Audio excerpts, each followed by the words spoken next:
السلام علیکم ورحمۃ اللہ وبرکاتہ۔ پیارے بچوں، آپ لوگ کیسے ہیں؟ الحمدللہ خیریت سے ہوں گے، میں بھی خیریت سے ہوں۔ پیارے بچوں، اب حضرت یوسف علیہ السلام کے واقعے کا دوسرا حصہ سنیے۔ حضرت یعقوب علیہ السلام جانتے تھے کہ ان کے یہ بیٹے یوسف علیہ السلام سے بہت جلتے ہیں، حسد کرتے ہیں اور ان کو بہت تنگ کرتے تھے اور پریشان کرتے تھے۔ آپ علیہ السلام ہر وقت یوسف علیہ السلام کو یاد کر کے روتے رہتے۔ ادھر جنگل میں ایک قافلے کا گزر اس مقام سے ہوا۔ کنواں دیکھ کر قافلے والے رک گئے اور پانی کے لیے کنویں میں ڈول ڈالا۔ حضرت یوسف علیہ السلام ڈول سے لپٹ گئے اور ڈول کنویں سے باہر آیا تو پانی کی بجائے ایک حسین و جمیل لڑکے کو اس سے لپٹا دیکھ کر لوگوں کی آنکھیں حیرت سے پھٹی رہ گئیں۔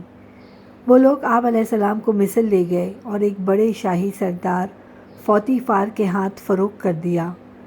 اس زمانے میں انسانوں کی خرید و فروخت عام تھی۔ دولت مند لوگ اپنے جیسے انسانوں کو خرید کر مردوں کو غلام اور عورتوں کو کنیز بنا لیتے اور زندگی بھر خدمت لیتے۔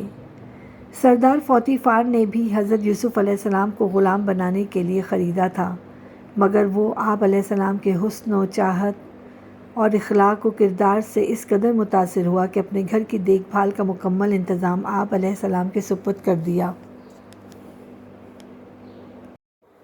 حضرت یوسف علیہ السلام کی ذہانت، منصوبہ بندی کی اعلیٰ صلاحیت اور دیانتداری کی وجہ سے شاہی خزانے میں اضافہ ہونے لگا۔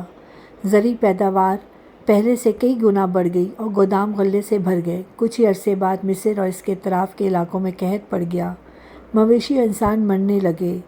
حضرت یوسف علیہ السلام کا آبائی علاقہ بھی قحط کی زرد میں آ گیا۔ شاہ مصر نے حکم دیا کہ سرکاری گودام کھلوا دیے جائیں اور عوام کو سستے داموں غلہ فراہم کیا جائے۔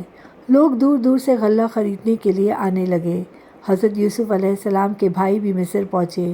آپ علیہ السلام نے انہیں پہچان لیا، مگر وہ لوگ آپ علیہ السلام کو نہ پہچان سکے۔